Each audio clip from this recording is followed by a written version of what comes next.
आज हम करेंगे सूर्य यदि तीसरे भाव में हो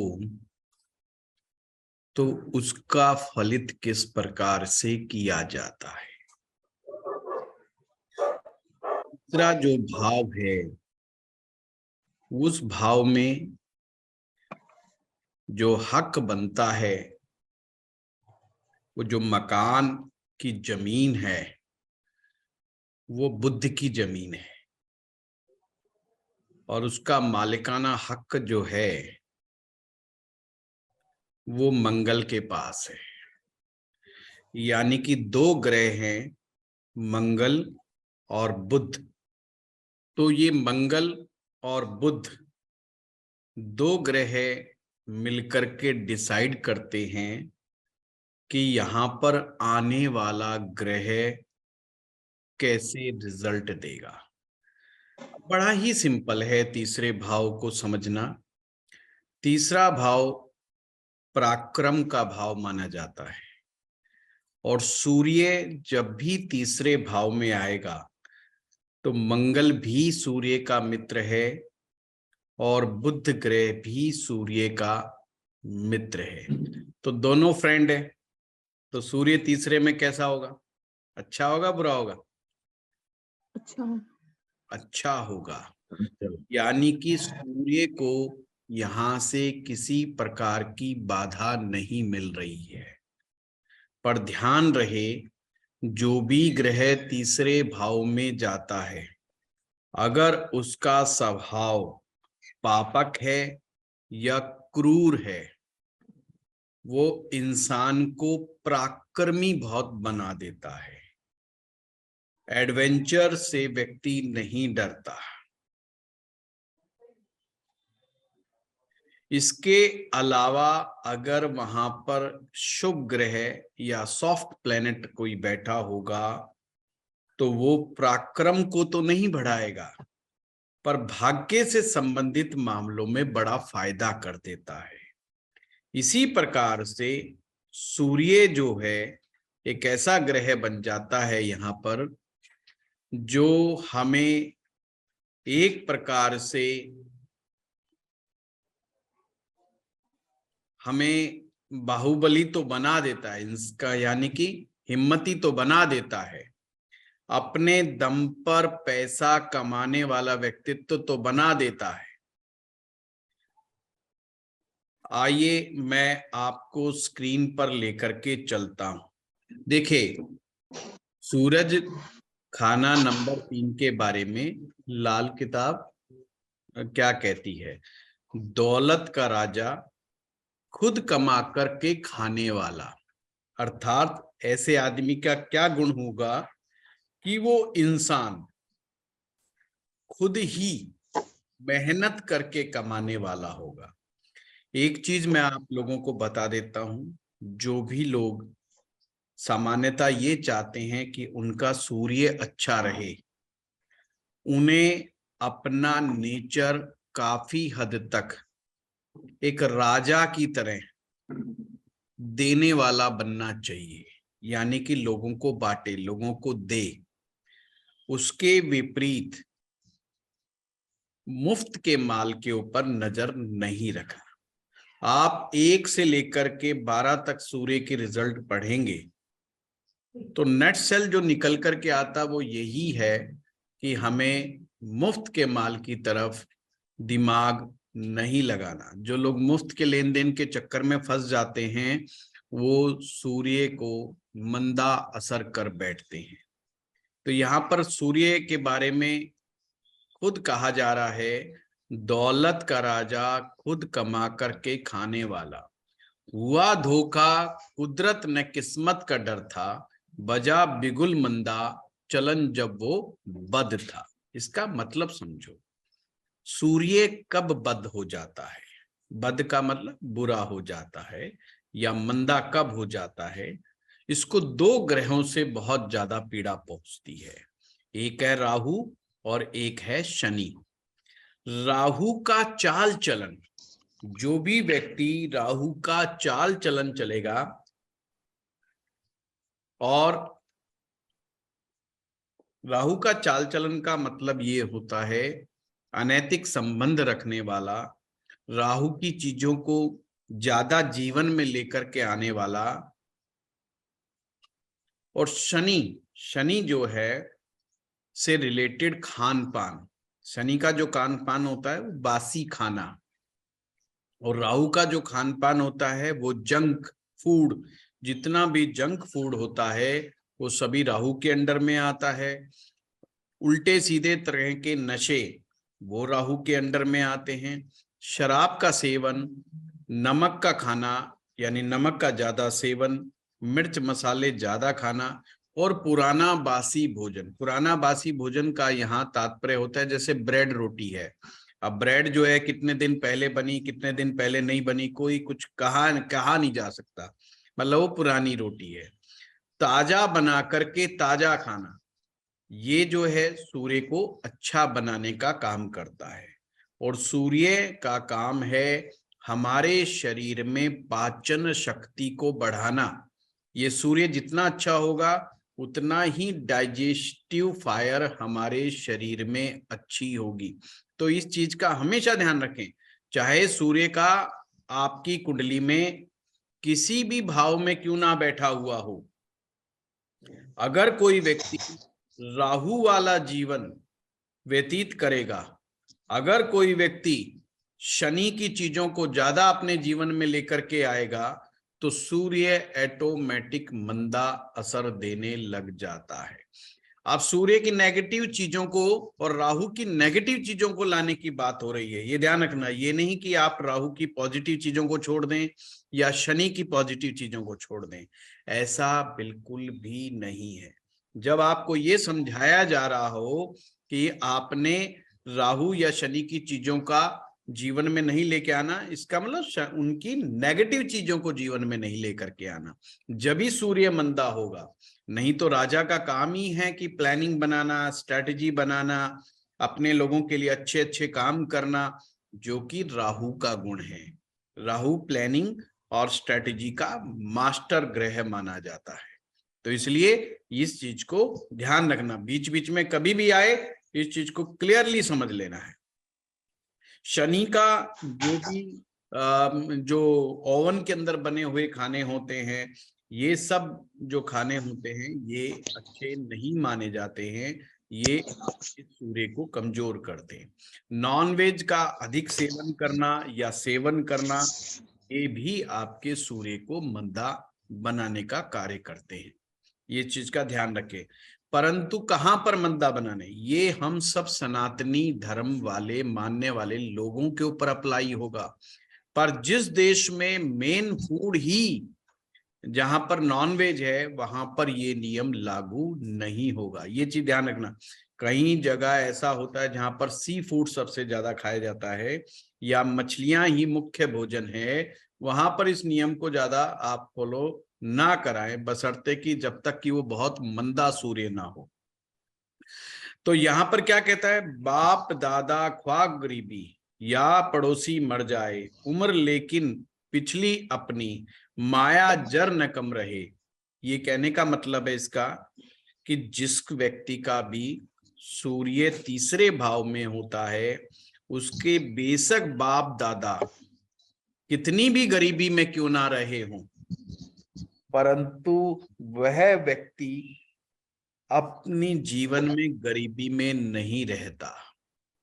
जहर मंगल न बद कोई चलती। अब यहां पर शर्त भी है, ये सब चीजें कब होंगी कि बाप दादा बेशक गरीबी में रहे हों पर वो व्यक्ति गरीबी में नहीं रहेगा। तो यहाँ पर टर्म्स एंड कंडीशंस लागू कर दिए। क्या है कि मंगल बद नहीं होना चाहिए, पहली शर्त है कि मंगल बद नहीं होना चाहिए, और ना ही बुध शुक्र खराब होने चाहिए, कि बुध और शुक्र भी खराब नहीं होने चाहिए।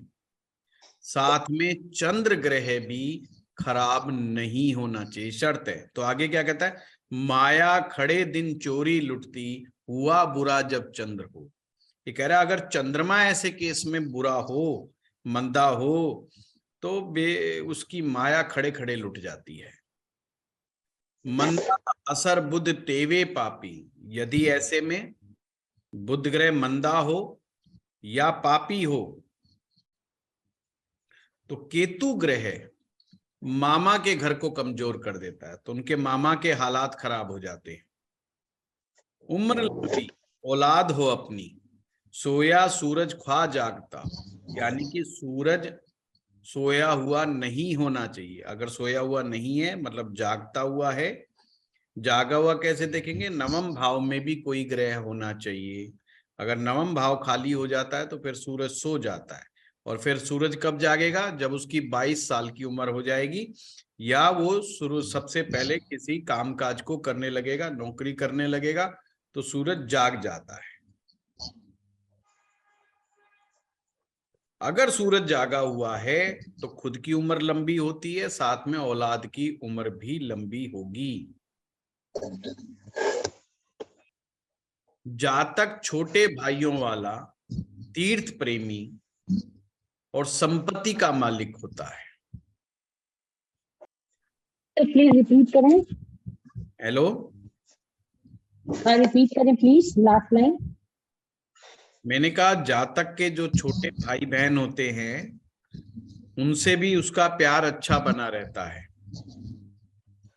तीर्थ प्रेमी होता है, यानी तीर्थ यात्रा करके वो बहुत खुश होता है। तो तीसरे भाव के सूर्य के लिए नेट सेल में फिर एक बार मैं समझा देता हूं। तीसरे भाव का सूर्य वाला व्यक्ति दौलत का राजा कहा गया है। खुद अपने दम पर अपनी हिम्मत से पैसा कमाने वाला कहा गया है। बस शर्त यह है कि मंगल बद नहीं होना चाहिए, चंद्रमा खराब नहीं होना चाहिए, और बुध शुक्र भी अगर अच्छे हैं तो आप कह सकते हैं कि इंसान दौलत का राजा है, यानी कि खूब धन कमाएगा। परंतु अगर ऐसा नहीं है तो समस्या बढ़ जाएगी।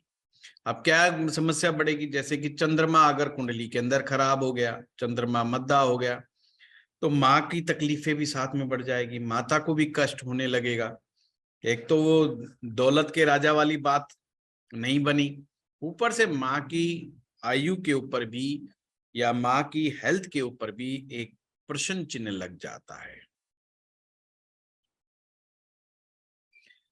इसी प्रकार से अगर बुध खराब हो जाए तो भी उसके लिए उसके मामाओं पर गलत असर पड़ सकता है। शुक्र अगर ऐसे में खराब हो जाएगा तो भी जीवन को एंजॉय नहीं कर पाता है। समझ गए बात? बहुत ही सिंपल है, बस ये चीज याद रखनी है कि ऐसे में मंगल खराब ना हो, बुध खराब ना हो, चंद्र खराब ना हो, शुक्र खराब ना हो।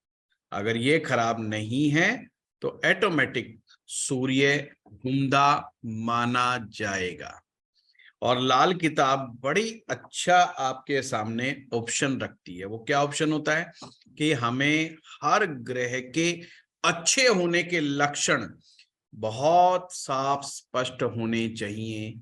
जितने साफ स्पष्ट लक्षण आप पहचानना सीख लोगे लाल किताब के अंदर, उतना ही लाल किताब पर आपकी पकड़ बनती चली जाएगी। खराब होने के लक्षण भी और अच्छे होने की भी, और या दोनों में से एक पकड़ लोगे तो भी बात बन जाएगी।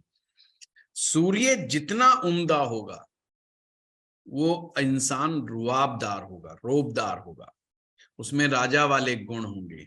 अपने पास जो भी कोई शरण में आएगा, यानी कि हेल्प के लिए आएगा, मदद के लिए आएगा, वो उसकी मदद जरूर करेगा। अपने से कमजोर, अपने से छोटे व्यक्ति को कभी भी नहीं सताते ऐसे लोग, क्योंकि वो मानते कि हम तो किंग है। तो कभी भी ऐसे ऐरे गहरे नत्थु खैरे से भी लड़ाई नहीं लड़ते। वो कहते हैं इसमें हमारी बेइज्जती है, क्योंकि अगले की ताकत ही कमजोर है। तो कमजोर व्यक्ति से तो वो लड़ना भी पसंद नहीं करते, मतलब वो दुश्मन भी बनाते तो बहुत सोच समझ करके बनाएंगे। सिद्धांतवादी होते हैं, जबान के अपने पक्के होते हैं, अपने वचनों पर टिके रहते हैं। मतलब जो प्रॉमिस उन्होंने कर दिया जबान से, उस प्रॉमिस पर वो व्यक्ति खरा उतरेगा। सरकार के कभी भी खिलाफ नहीं जाते, टैक्स चोरियां नहीं करते, मतलब कि गवर्नमेंट के अगेंस्ट में जाकर के खड़े नहीं होते ये लोग।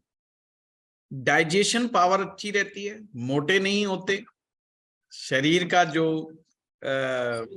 जिसको कहते हैं अनुपात वो बिल्कुल सही बना रहता है बॉडी का, है ना। वो अदरक की तरह नहीं फैलते, मतलब बिल्कुल एक सही अनुपात के अंदर उनका शरीर आपको मिलेगा देखने को।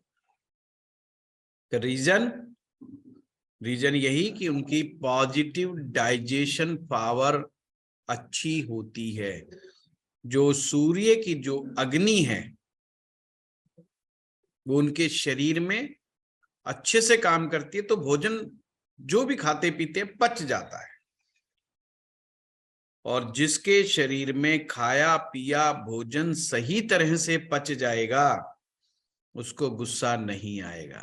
देखा कितने काम की बात बता दी आपको। जिसको गुस्सा बहुत ज्यादा आ रहा है समझ लो उसका खाया पिया नहीं पच रहा है। जिसको गैस बहुत बन रही है उसका मूड चेंज बहुत मिल रहा है। अगर कोई लगे ना कोई आदमी बहुत मूडी है, बार बार मूड चेंज होते रहे, बार बार मूड स्विंग्स हो रहे हैं, इसका मतलब शरीर में वायु बढ़ रही है, उसके शरीर में वात विकार बढ़ रहा है। और वात विकार जब ही बढ़ेगा, क्योंकि वात जो है वो शनि ग्रह की देन है, राहु ग्रह की देन है। और जब वायु बढ़ेगी इसका मतलब आपके शरीर में शनि का, राहु का, इनका प्रभाव बढ़ रहा है। जब इन दो ग्रहों का प्रभाव बढ़ेगा तो सूर्य का प्रभाव ऑटोमेटिक डाउन होगा। तो वो अपनी जबान पे खरे नहीं उतरेंगे। मूड स्विंग का मतलब क्या है? अभी तो आपने कहा कि मुझे चाय पीनी है, अभी आधे घंटे के बाद का नहीं पीनी है, मुझे तो नहीं पीनी थी चाय, मुझे तो कॉफी पीनी थी, कॉफी बन रही है, फिर नहीं नहीं ये वाली कॉफी नहीं, मैं तो फलाने वाली कॉफी पीऊंगा। मूड स्विंग्स हो रहा है, नहीं नहीं चलो कॉफी बंद करो अब मैं जूस पीऊंगा। तो आप कहेंगे भाई क्या चक्कर है, तेरा समझ में नहीं आ रहा, तू चाहता क्या है। तो मूड स्विंग्स जो होते हैं ये शनि और राहु के दुष्प्रभाव के बढ़ जाने से हो जाते हैं, और जिससे सूर्य का प्रभाव कम हो जाता है। इसीलिए कहा गया है सूर्य कमजोर होगा तो आदमी को बात बात पे गुस्सा आएगा। अगर सूर्य अच्छा होगा तो वो गुस्से की एक्टिंग करेगा परंतु गुस्से में कभी नहीं होगा। यानी उसका गुस्सा कैसा होगा? सूर्य का, अच्छे सूर्य वालों का गुस्सा बिल्कुल होशो हवास में। वो अपने रुआब को बढ़ाने के लिए तो गुस्सा दिखाएंगे पर अंदर से गुस्सा उनके बिल्कुल भी नहीं होगा। बहुत शांत हो गए अंदर से, बिल्कुल कूल माइंड। बस उसने काम करवाने के लिए, दूसरों से काम कराने के लिए डांट देंगे जोर के और ऐसा दिखाएंगे कि उन्हें गुस्सा आ रहा है, पर गुस्सा होगा नहीं, वास्तविक गुस्सा नहीं होगा। आगे क्या समझना है? इरिटेट बहुत जल्दी अगर जो लोग होते हैं तो समझ लेना सूर्य अभी मंदा असर दे रहा है। जो हमारे डेली के रूटीन्स होते हैं, डेली का जो हमारा लाइफस्टाइल होता है, ये कन्या राशि के प्रभाव में आता है। और जब हम इस लाइफस्टाइल को बिगाड़ लेते हैं, कन्या राशि का मतलब है छठा भाव, जब हम डेली लाइफ रूटीन को बिगाड़ लेते हैं तो छठा भाव एक्टिवेट हो जाता है। बहुत सिंपल कंसेप्ट समझा रहा हूं आपको ज्योतिष का। सर ये लास्ट पॉइंट अगर आप समझा सकते हो तो। हाँ मैं ये बता दूं स्वाति जी, कन्या राशि जो होती है यानी कि कुंडली, कन्या राशि का मतलब ये समझ लो आपके खाना नंबर 6, ये बताता, ये जब ही एक्टिवेट होता है जब हमारा जीवन में या तो लाइफस्टाइल बिगड़ जाए, यानी कि जो प्रकृति ने हमें दिया है कि हमें कैसे उठना है, कैसे जागना है, कैसे सोना है, क्या खाना है, कितने बजे खाना खाना है, जो प्रकृति प्रदत्त नियमों को जब हम फॉलो नहीं करते तो छठा भाव एक्टिवेट हो जाता है। या छठा भाव एक्टिवेट होता है पास्ट लाइफ के नेगेटिव कर्मा के कारण। ऑलवेज रिमेंबर, छठा भाव पास्ट लाइफ के जब नेगेटिव कार्मिक साइकिल हमारे एक्टिवेट होते हैं या डेली रूटीन लाइफ जब हमारा बिगड़ जाता है तो छठा भाव हमारा सुपर एक्टिव हो जाता है। ये छठा भाव एक ऐसा भाव है जो हमेशा एक्टिव रहता है, ये ध्यान रखिएगा, छठा भाव हमेशा एक्टिव रहता है, परंतु जब हमारा लाइफस्टाइल बिगड़ता है तो सुपर एक्टिव हो जाता है। सुपर एक्टिव का मतलब ये है अब वो अपना रूप दिखाने लगा है, अब वो बीमारियां पैदा करने लगा है। तो ये छठा भाव का जो संबंध है कन्या राशि से है काल पुरुष के अनुसार, और कन्या राशि का स्वामी जो होते हैं बुध होते हैं, और बुध जो है सूर्य का परम मित्र है। इसलिए जब सूर्य बिगड़ जाते हैं, सूर्य खराब हो जाते हैं, तो बुध ऑटोमेटिक खराब हो जाता है। मैं ये समझाने की कोशिश कर रहा था आपको कि जब बुध खराब हो जाएगा तो सूर्य भी खराब ही, ऑटोमेटिक अच्छा रिजल्ट नहीं दे पाएगा, अपना अच्छे परिणाम नहीं दे पाएगा। और जब सूर्य अच्छे परिणाम नहीं देगा तो हेल्थ हमारी डिस्टर्ब होगी ही होगी, क्योंकि सूर्य हमारी हेल्थ का प्रोटेक्टर प्लेनेट है। स्वाति जी, इस बात समझ में आ गई आपको, कन्या राशि वाली? जी सर, थैंक यू सर। बहुत सिंपल है। तो हमें अच्छे और बुरे लक्षण जब समझ में आ जाते हैं तो हमारे लिए फलित करना बहुत बहुत आसान हो जाता है। अब आप कहेंगे जी कंफ्यूजन एक ये है कि गुस्सा सूर्य से भी आपने कहा, गुस्सा तो मंगल से भी आता है, पर सूर्य के गुस्से में और मंगल के गुस्से में क्या अंतर है? A big difference. सूर्य का जो गुस्सा है वो होशो हवास का गुस्सा है, वो दूसरों को दबाने का, दूसरे को सिर्फ काम करवाने के लिए एक एक्टिंग भर है। जैसा मैंने बताया, खुद अंदर से गुस्सा नहीं है, वो अंदर से वो डिस्टर्ब खुद नहीं हो रहा है। पर मंगल का गुस्सा सबसे ज्यादा आप ही को डिस्टर्ब करता है। जिसको गुस्सा आ रहा है मंगल का, वो खुद डिस्टर्ब है और बहुत ज्यादा डिस्टर्ब हो जाता है। इवन वो झगड़ा तो कर लिया उसने दूसरे से, वो दूसरे के साथ डांट डपट तो कर ली, पर साथ में वो खुद भी बहुत डिस्टर्ब हो जाएगा, और कभी कभी तो खुद के ऊपर से उसका कंट्रोल ही खत्म हो जाता है। अगर गुस्से में तोड़फोड़ हो रही है, गुस्से में कोई नुकसान हो रहा है, जब भी व्यक्ति गुस्से में नुकसान खा जाए, चाहे वो किसी से रिलेशनशिप तोड़ करके हो नुकसान, चाहे वो कोई चीज की तोड़ फोड़ करके हो नुकसान, तो आपको तुरंत समझ जाना चाहिए कि ये मामला मंगल ग्रह का है। चाहे वो रिलेशन का ब्रेकिंग हो, चाहे वो किसी सामान की तोड़ फोड़ हो, चाहे वो कोई मार पिटाई हो, मैन हैंडलिंग हो, वो सब मंगल के अधीन आएगी। तो there is a big difference.